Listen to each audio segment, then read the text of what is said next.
Piqûre d'histoire, nous y sommes. Nous collons toujours à l'actualité de ce mois dit de la femme, mais surtout de cette journée de la femme. Bonjour Nelly Atipo et Betty Aponza. Bonjour Ed Chevry. Alors, avec vous, nous continuons, c'est la suite de ce que nous avons amorcé dernièrement. Nous parlons des femmes noires qui ont marqué l'histoire et nous commençons avec Nelly Atipo. Vous parlez d'une femme noire, c'est une Nigériane, je pense. Oui, Ed Chevry.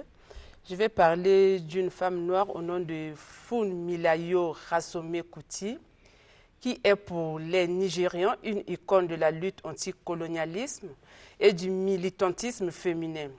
Ransome Kuti a livré un combat exemplaire pour l'émancipation et l'autodétermination des femmes sur le continent. Enseignante et femme politique, elle a vécu de 1900 à 1978. Leader de sa génération, elle a été à la tête de plusieurs associations des femmes. Très engagée, elle bouleversera certains codes au Nigeria. Déjà en 1953, elle était l'unique femme de la délégation nigérienne à prendre part à une conférence à Londres dans le cadre des négociations de l'accession du Nigeria à l'indépendance. Pour terminer, en 1971, le prix Lénine pour la paix lui sera attribué. Merci beaucoup Nelly Atipo pour ces notes. Et donc, c'est le tour de Betty Aponza. Oui, merci Ed Chevry. Je vais d'abord parler d'Addis Abeba. Addis Abeba, traduit de l'amharique, signifie nouvelle fleur. Ed Chevry Diaz, savez-vous qui est l'auteur de ce nom? L'auteur de ce nom? Non, je ne sais pas. Eh bien, de plus en plus, des sources affirment que Teitu Betoul, né en 1851 et décédé le 11 février 1918, est la fondatrice de la capitale d'Éthiopie, Addis Abeba. Épouse de Ménélique II, empereur d'Éthiopie, Teitu Betoul était une femme de caractère dynamique et courageuse. L'histoire nous apprend qu'elle a pu aussi déjouer plusieurs coups d'État, permettant ainsi au Ménélique II de régner sur l'empire d'Éthiopie de 1889 à 1913. Partisane de la ligne dure contre les Italiens, elle joua un grand rôle dans la polémique autour du traité de Wuchale. L'affrontement ne saura donc tarder entre les forces armées italiennes et éthiopiennes. Près de 7000 morts et 1500 blessés. Les Éthiopiens marchent sur les Italiens qui perdent la bataille. En première ligne à cheval, c'est Teitu Betoul en chef de guerre. Et la nouvelle a fait le tour du monde. Et Chevry Diaz, je vais aussi parler d'une ONG qui existe depuis 1984.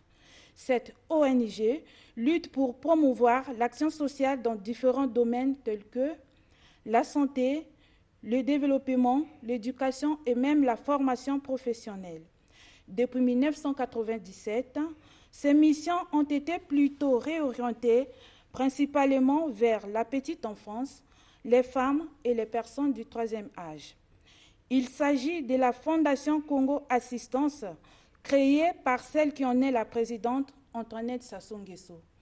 Vous comprenez là qu'il s'agit de l'épouse du chef de l'État, Denis Sassou Nguesso. Madame Antoinette Sassou Nguesso est cofondatrice de l'OPDAS depuis 2002 en Suisse. Et Chevry Diaz, l'OPDAS, c'est l'Organisation des Premières Dames d'Afrique contre le sida. La Première Dame du Congo est très engagée dans ce sens. Déjà, l'histoire retiendra que son obstination, son plaidoyer, son relâche pour la reconnaissance de la drépanocytose a payé, puisque l'ONU a finalement institué une journée de lutte contre la drépanocytose le 19 juin de chaque année. Sur le plan national, on peut noter la construction d'un centre de référence de la drépanocytose à Brazzaville, dénommé Maman Antoinette Sassou Nguesso, actuellement opérationnel. Maman Antoinette, comme on l'appelle, a été entre 2006 et 2008 présidente de la MIPREDA, Mission des Premières Dames d'Afrique pour la paix. Héroïne de la santé publique, c'est le libellé du prix OMS qu'elle recevait le 20 mai 2019 à Genève, en Suisse. Des mois après, elle est élue présidente de l'OPDAD, Organisation des Premières Dames d'Afrique pour le Développement, en juillet 2019.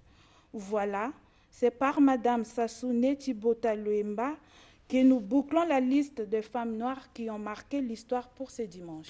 Merci beaucoup. Et donc, on attend pour le dimanche prochain. Et ce dimanche, nous allons donc parler de Taitu Betoul, l'Éthiopienne, de Funmilayo Rassomé Kuti, la Nigériane, et de Madame Antoinette Sassou Nguesso, la Congolaise. On vous dit merci. C'était Piqûre d'Histoire. La suite de Studio 210, c'est les entretiens avec Diefri Basungama et Auguste Balandami. Entretien signé Thomas Serge Kivoué. Voilà. Les choses ne sont pas encore prêtes. Je vais faire comme nos amis musiciens. Ils disent les mabanga, les dédicaces. Donc je vais saluer ici Thomas Milandou qui nous suit depuis le Bénin. Voilà. Bonjour Thomas Milandou. Gastivan Roger qui nous suit à Pointe-Noire. On salue aussi le président du fan club Studio 210 à Pointe-Noire, Osgalen Oyono. On n'oublie pas le président Danivon Loubaki, fan club de Brazzaville, et Derel Kokolo, président du fan club Sanga, là où voilà, nous avons inauguré il y a quelques jours la route Sembe Swanké Tam. Voilà, c'est bien cela. On n'oublie pas tout le peuple de Studio 210 qui nous suit en ce moment. Est-ce que c'est prêt là-bas du côté de l'autre studio pour que Thomas Serge Kivouélé prenne le relais? Thomas Serge Kivouélé. Oui, Ed Chevry Jazz, c'est prêt, le décor est planté. Merci d'ailleurs pour ces mabanga. Je profiterai pour aussi lancer un libanga à ta femme parce que c'est la journée de la femme, des droits des femmes. Donc, je dirais bonne fête à maman Ed Chevry Jazz, mais aussi à toutes les mamans Karine. Donc, c'est bien parti pour les entretiens. Tout est prêt. Beaucoup. Donc, à vous le micro.